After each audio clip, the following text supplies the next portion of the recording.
नमस्कार दोस्तों, धाकर technical classes में आपका स्वागत है।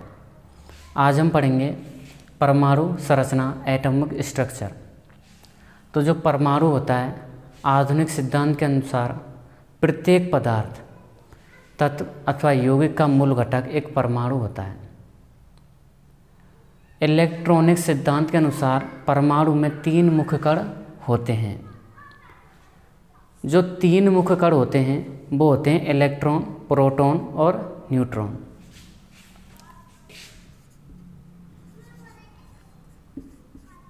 इलेक्ट्रॉन,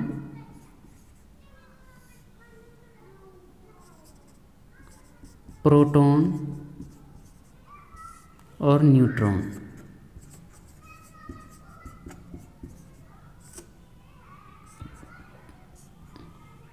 ठीक है दोस्तों, जो परमाणु है उसमें 3 मुख्य कण होते हैं, इलेक्ट्रॉन, प्रोटॉन और न्यूट्रॉन। अब जो इलेक्ट्रॉन है यह ऋणावेशित होता है, प्रोटॉन धनावेशित होता है, जबकि जो न्यूट्रॉन है वो आवेशहीन होता है, ना तो धनावेश ना ही ऋणावेश।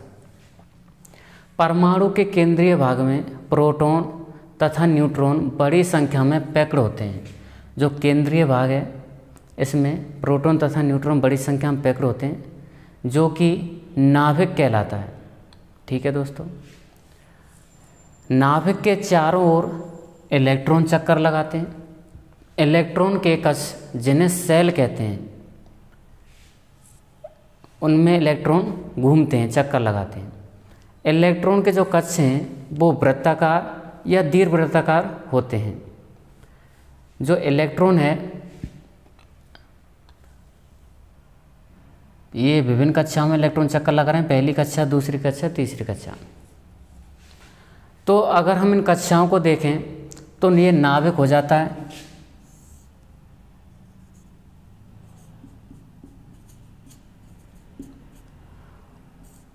और ये नाभिक हो जाता है तो नाभिक के सबसे समीप जो कक्ष आता है वो आता है के। नाभिक के सबसे समीप जो कक्ष है वो होता है के। प्रत्येक इलेक्ट्रॉन पर 1.59 × 10⁻⁻19 कूलम आवेश होता है, जो कि नेगेटिव चार्ज होता है। ये रहा। जो इलेक्ट्रॉन पर आवेश है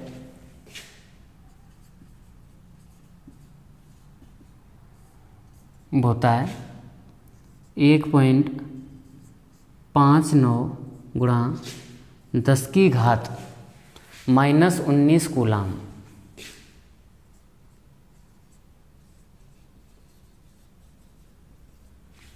ठीक है दोस्तों, 1.59 × 10⁻⁻19 कूलम, जिससे शॉर्ट कभी कभी 1.6 × 10⁻⁻19 कूलम भी कह दिया जाता है। अब जो ये आवेश है यह ऋणावेशित होता है। ठीक है दोस्तों, जबकि जो प्रोटॉन है इस पर जो आवेश है वो होता है धनावेशित, 1.59 × 10⁻⁻19 कूलम। ठीक है दोस्तों, और अगर न्यूट्रॉन के आवेश की बात करते हैं तो न्यूट्रॉन का आवेश होता है, यह आवेशहीन होता है।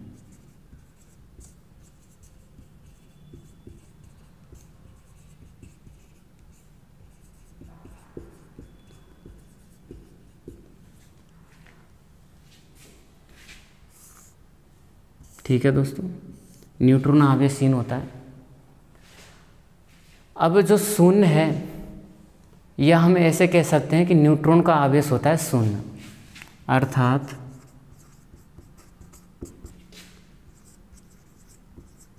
न्यूट्रॉन का आवेश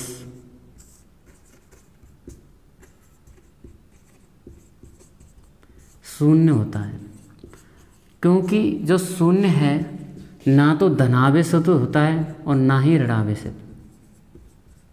ना तो शून्य धनावेशित है और ना ही ऋणावेशित। इसलिए हम इस प्रकार से भी कह सकते हैं कि जो न्यूट्रॉन है उसका आवेश होता है शून्य।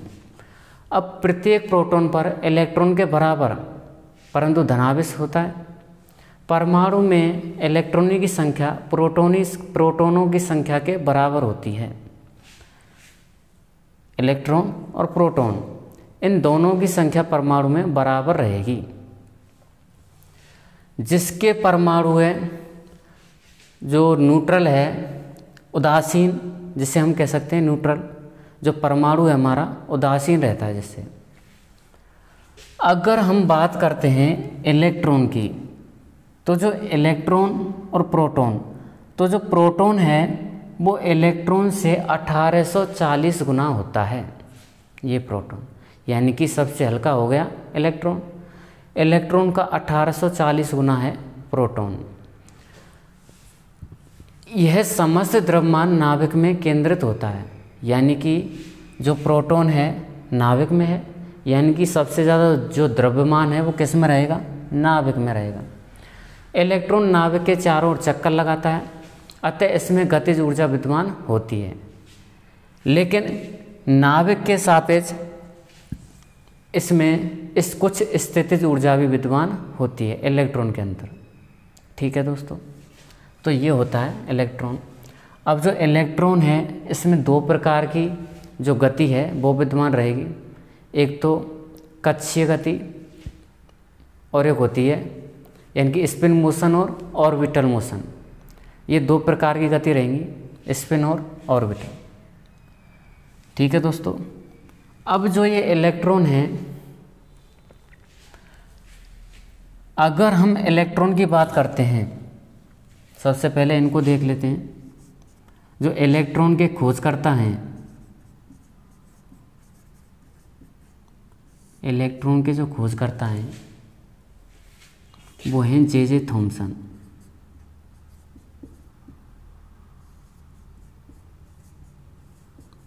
ठीक है दोस्तों, इलेक्ट्रॉन के खोजकर्ता हो गए जे थॉमसन।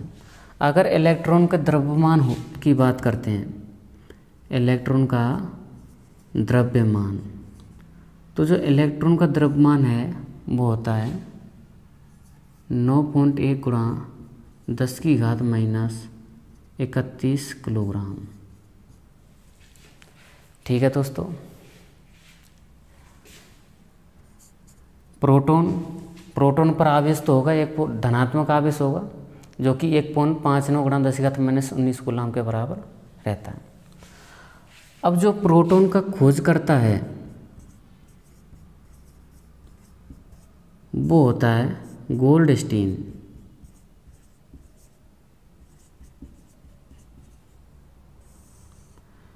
लेकिन जो नामकरण है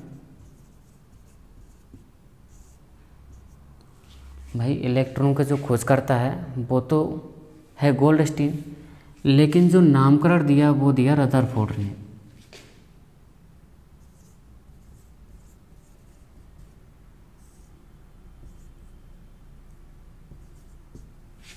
ठीक है दोस्तों, नामकरण रदरफोर्ड ने दिया। अब जो द्रव्यमान है, तो जो प्रोटॉन का जो द्रव्यमान है वो होता है 1.672 1.672 गुणा 10 की घात माइनस 27 किलोग्राम, 10 की घात माइनस 27 किलोग्राम, ये होता है प्रोटॉन का द्रव्यमान। अब न्यूट्रॉन के जो खोजकर्ता हैं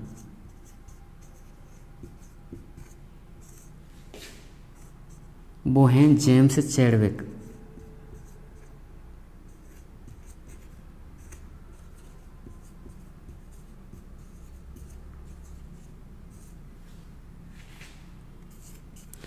न्यूट्रॉन का द्रव्यमान देख लेते हैं।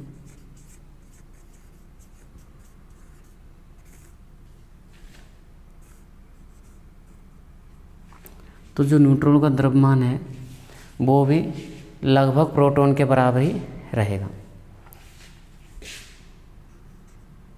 1.674 × 10 की घात माइनस 27 किलोग्राम। ये होता है न्यूट्रॉन का द्रव्यमान।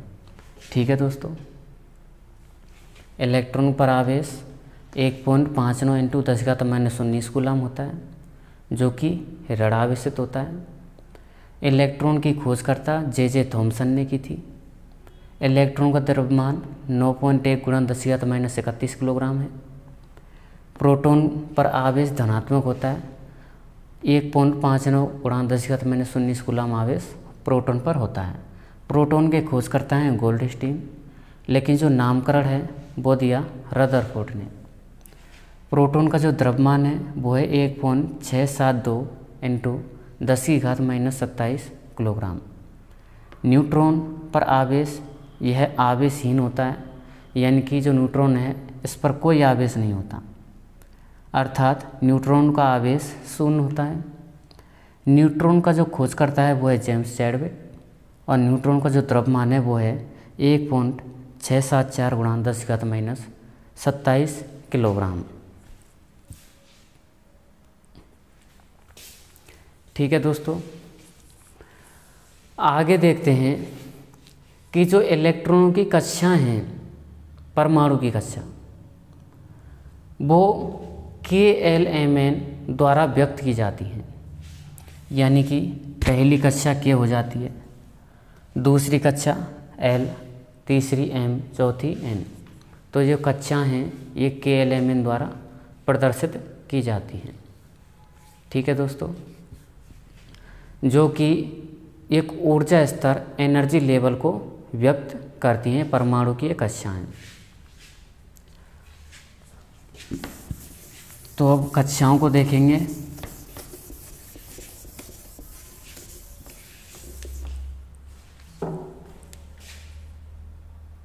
तो दोस्तों, जो परमाणु है, और परमाणु में जो बाहरी जो कक्षाएं, विभिन्न जो कक्षाएं हैं, उनमें इलेक्ट्रॉन चक्कर लगाते रहते हैं। इलेक्ट्रॉन दो प्रकार की गति होती है, स्पिन मोशन और ऑर्बिटल मोशन। अंदर ये नाभिक रहता है। अब इसके जो हम मुख्य कक्ष देखते हैं, सारणी के अनुसार अगर कक्ष देखें तो इसमें K, L, M, N इस प्रकार से कक्षाएं वितरित की जाती हैं, और उनमें जो इलेक्ट्रॉनों का वितरण है वो 2n² नियम से होता है। इलेक्ट्रॉन का वितरण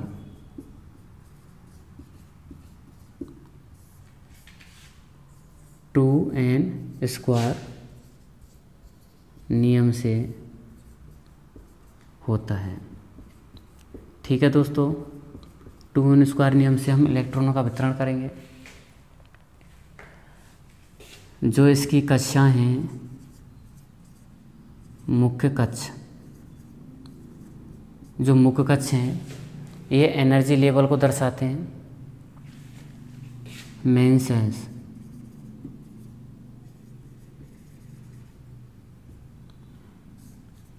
अब जो परमाणु में जो मेन सेल्स होते हैं वो K, L, M, N इस प्रकार से होते हैं। Main cells K, L, M, N, O इस प्रकार से कक्ष होते हैं। अब जो इलेक्ट्रॉन का वितरण है वो 2n² से, यानी कि पहली कक्षा में 2 इलेक्ट्रॉन, 8, 18, 32, पहली में 2, L में 8, M में 18, N में 32, इस प्रकार से वितरण किया जाता है। लेकिन जो ये मेन सेल्स हैं इनमें भी, इनके भी उपकक्ष होते हैं।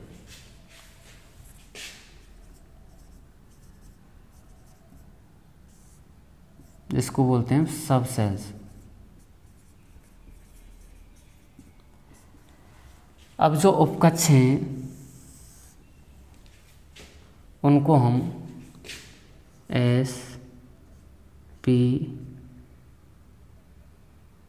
D, F इस प्रकार से व्यक्त करते हैं। S, P, D, F ये सभी स्मॉल लेटर में होंगे। ये मेन कक्ष हो जाते हैं KLMN, जबकि जो सब सेल्स हैं यानी कि उपकक्ष वो हो जाते हैं SPDF। तो दोस्तों हम मेन सेल्स और सब सेल्स इनको एक तालिका के अनुसार समझेंगे।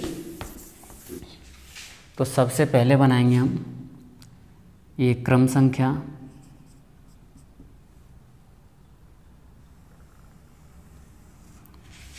ठीक है दोस्तों। फिर आगे आ गया मुख्य कक्ष यानी कि मेन सेल्स।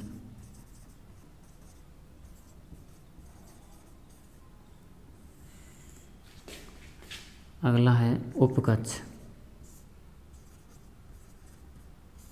सब सेल्स।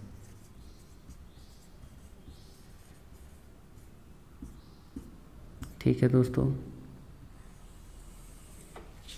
मेन सेल्स और सब सेल्स। अब इलेक्ट्रॉनों की कुल संख्या,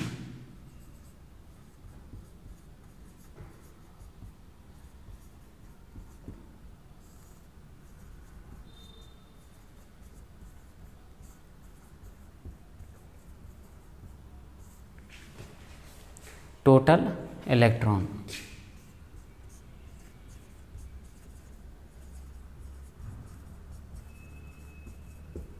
ठीक है दोस्तों, इस प्रकार से हम एक तालिका बना लेते हैं।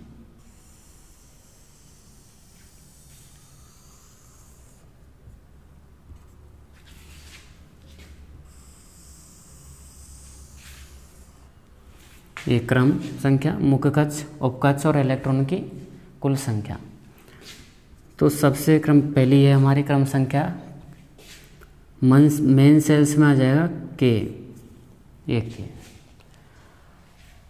अब जो हमारे सब सेल्स हैं, ये सब सेल्स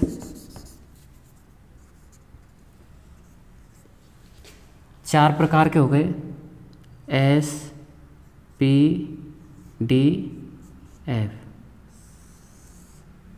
ठीक है दोस्तों, SPDF ये हैं हमारे सब सेल्स। तो आइए देखते हैं। पहला है मेन सेल्स K।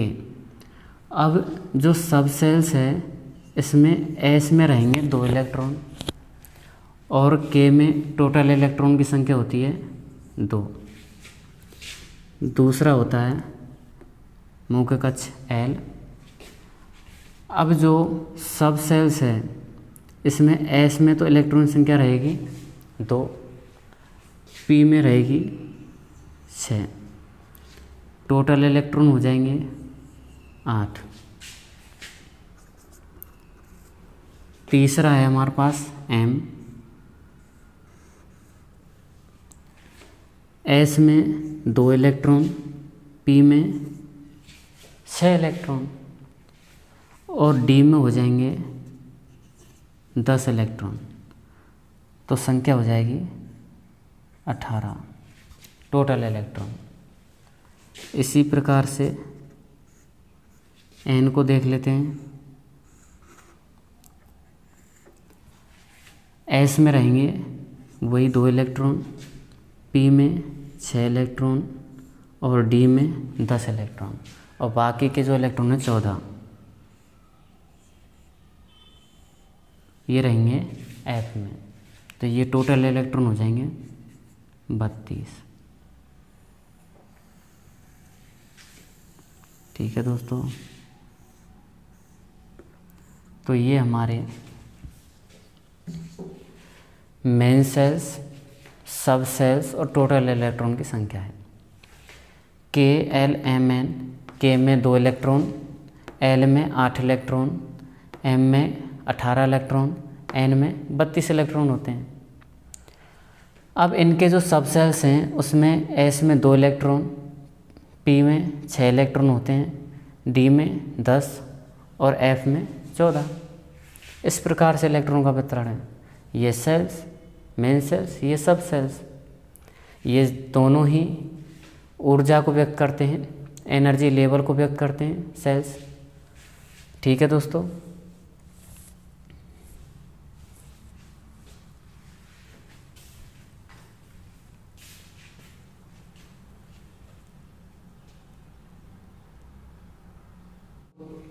अगला टॉपिक है हमारा आइसोटोप तथा आइसोबार। तो आइसोटोप और आइसोबार को पढ़ेंगे हम कि आइसोटोप होता क्या है और आइसोबार क्या होता है। तो जो आइसोटोप है ये एक ही तत्व के परमाणु होते हैं। आइसोटोप एक ही तत्व के परमाणु होते हैं और इनकी जो इलेक्ट्रॉन संख्या है या हम परमाणु संख्या कहते हैं, ये होती है बराबर, लेकिन इनका जो परमाणु भार है वो अलग होता है।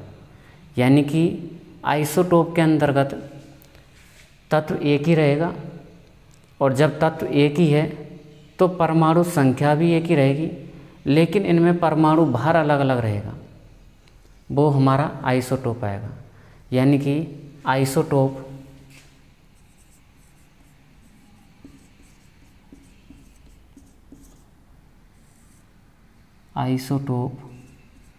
एक ही तत्व, जो आइसोटोप है वो एक ही तत्व के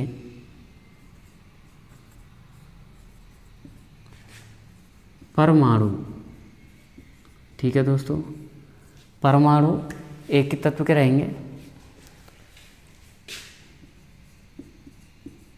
होते हैं। आइसोटोप एक ही तत्व के परमाणु होते हैं जिनकी परमाणु संख्या,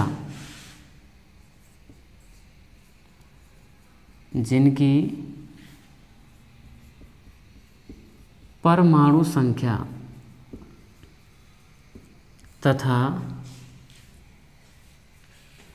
परमाणु भार, ये परमाणु संख्या तो समान रहेगी, तथा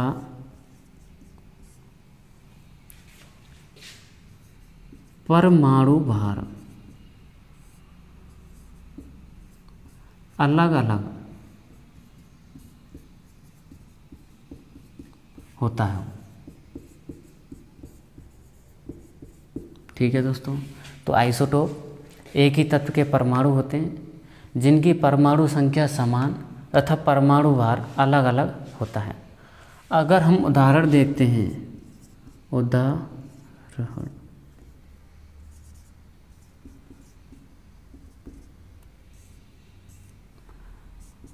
जैसे मान लो ऑक्सीजन है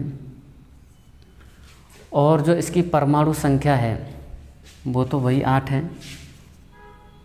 ठीक है दोस्तों। अब ऑक्सीजन की परमाणु संख्या 8 हो गई,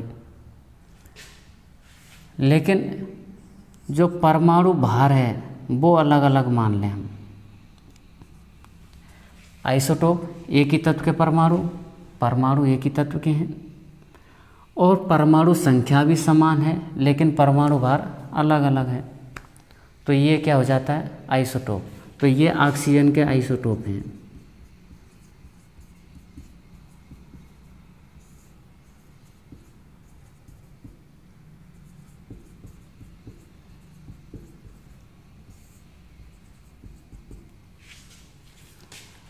अब आइसोबार देख लेते हैं। जो आइसोबार है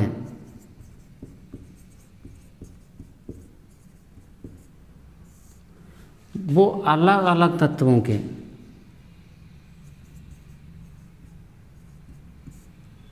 आइसोबार अलग अलग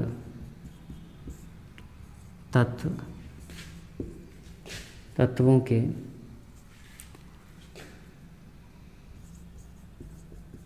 समान परमाणु भार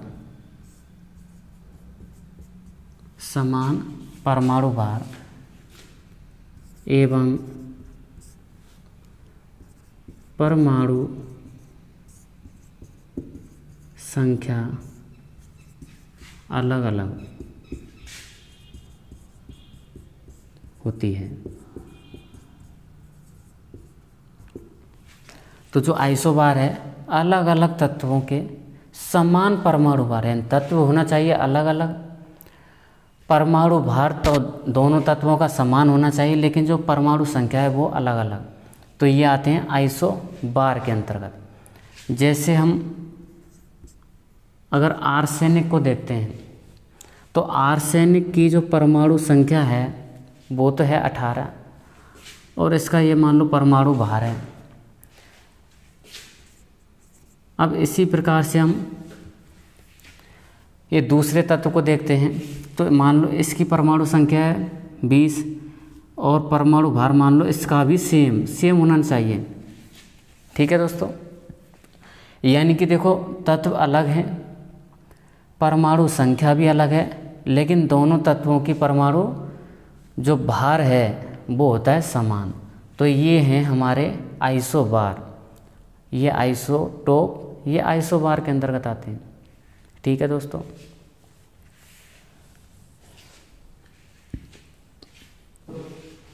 अगला टॉपिक है हमारा ऑर्बिटल।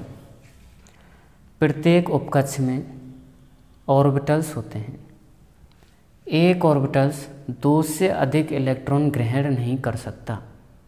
उपकक्ष यानी कि सब सेल्स, और जो सब सेल्स है उसमें आपने देखा है S, P, D और F, ये सब सेल्स के अंतर्गत होते हैं। अब इनमें ऑर्बिटल होते हैं। जो ऑर्बिटल हैं वो अधिक से अधिक 2 इलेक्ट्रॉन ग्रहण कर सकता है, उससे ज़्यादा इलेक्ट्रॉन ग्रहण नहीं कर सकता। तो इस प्रकार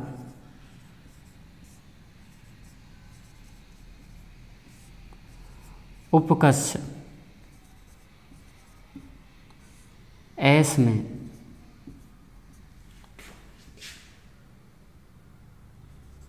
एक ऑर्बिटल्स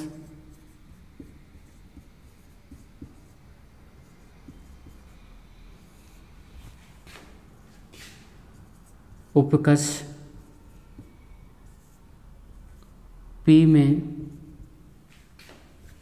3 ऑर्बिटल्स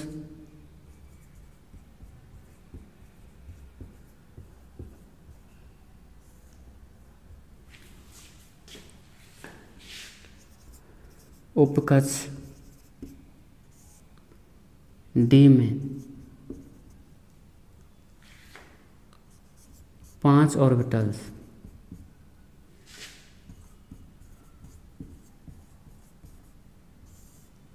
और F में 7 ऑर्बिटल्स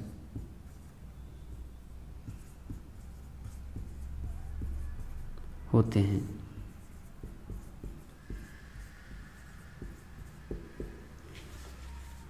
S में 1 ऑर्बिटल, P में 3 ऑर्बिटल, D में 5 ऑर्बिटल और F में होंगे 7 ऑर्बिटल।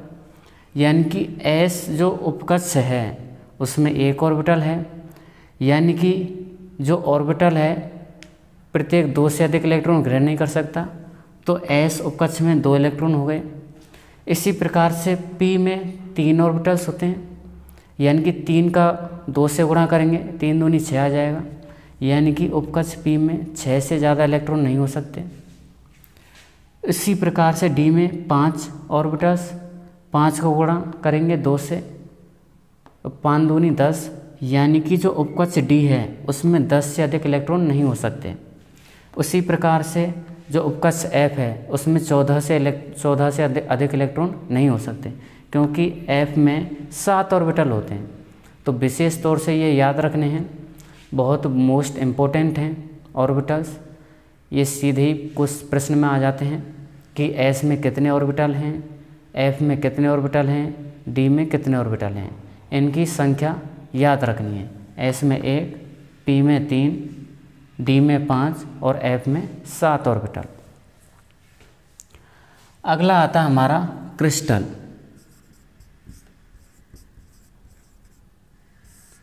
तो दोस्तों क्रिस्टल पढ़ेंगे हम।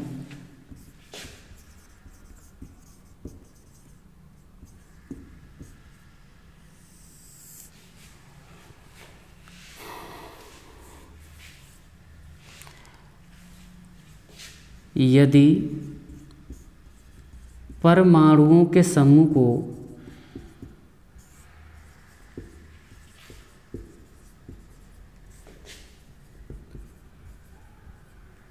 एक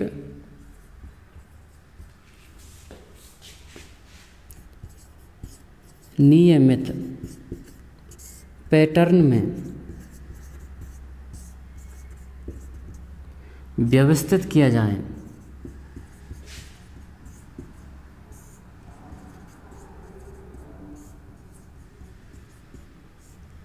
यदि जो परमाणुओं के समूह को एक नियत पैटर्न में व्यवस्थित किया जाए, तब इस व्यवस्था को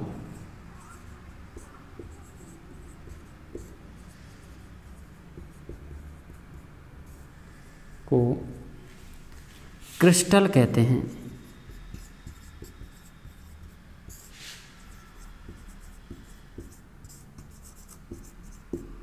दोबारा देखिए दोस्तों, क्रिस्टल पढ़ रहे हैं। यदि क्रिस्टल के अंतर्गत क्या होता है कि जो परमाणु हैं, बहुत परमाणु होते हैं, तो जो विभिन्न प्रकार के जो परमाणु हैं उनको एक नियमित पैटर्न में व्यवस्थित कर दिया जाए। नियमित पैटर्न में व्यवस्थित कर दिया जाए तो व्यवस्थित करने की जो क्रिया है, व्यवस्थित करने की जो प्रक्रिया है, उसको क्या कहेंगे हम? क्रिस्टल कहते हैं। ठीक है दोस्तों, जो व्यवस्था है, परमाणुओं को जब हम व्यवस्थित कर रहे हैं तो वह क्रिया कहलाएगी क्रिस्टल। अब जो क्रिस्टल है, क्रिस्टल में परमाणुओं की स्पेस में कोणीय स्थिति को लैटिस एरे कहते हैं। क्रिस्टल में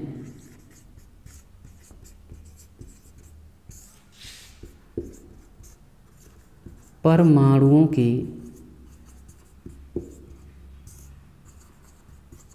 कोणीय स्थिति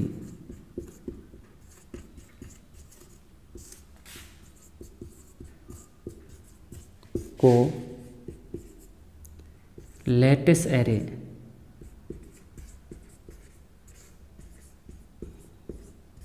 ठीक है दोस्तों। जो क्रिस्टल में परमाणुओं की कोणीय स्थिति को लैटिस एरे अथवा स्पेस लैटिस कहते हैं। ठीक है दोस्तों, स्पेस लैटिस भी कहते हैं।